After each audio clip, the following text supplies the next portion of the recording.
నెల్లూరులో ప్రసన్నకుమార్ రెడ్డి నివాసానికి వెళ్లి వారి కుటుంబ సభ్యులను పరామర్శించారు మాజీ మంత్రి కాకాణి గోవర్ధన్ రెడ్డి.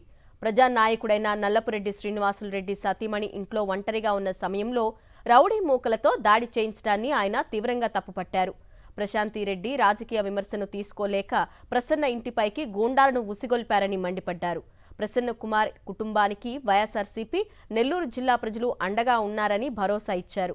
ఇప్పటికైనా దాడికి పాల్పడ్డ వారిపై కఠిన చర్యలు చేపట్టాలని డిమాండ్ చేశారు కాకాణి. మానవత్వం కలిగినటువంటి వాడు మృగమైనా సరే కాస్త ఆలోచన చేస్తారు. అయ్యో, ఇటువంటి పరిస్థితుల్లో పెద్ద ఆవిడ ఇంట్లో ఉంది. ఆ కుటుంబ నేపథ్యం గురించి జిల్లాలో ఉండేటువంటి ప్రజలందరికీ తెలుసు. ప్రసన్న ఇంట్లో లేడు, ప్రసన్న బిడ్డ రజత్ ఇంట్లో లేడు, కుటుంబ సభ్యులు ఉన్నారు. అటువంటి పరిస్థితుల్లో ఆ ఇంటి మీద దాడి చేసి చూస్తే పాపం ఆ ఇల్లు మరలా తిరిగి పునరుద్ధరించుకున్నారు. వాళ్ళు కొత్త ఇల్లు కట్టుకున్నట్టుగానే ఉంది పాపం వాళ్ళకి. ఇంత దారుణమైనటువంటి పరిస్థితులు నెల్లూరు జిల్లా రాజకీయాలు ఎన్నడూ చూడలేదు. కాబట్టి కొత్త పరిచయం చేస్తున్నారు. బహుశా చాలామంది అనేవాళ్ళు బీహార్ తరహా రాజకీయాలు, బీహార్ తరహా గుండాయిజం అని. ఈరోజు చూస్తే బీహార్ కూడా రాష్ట్ర రాజకీయాల్లో నెల్లూరు జిల్లా రాజకీయాల్లో పనికొచ్చేటువంటి పరిస్థితులు లేదు.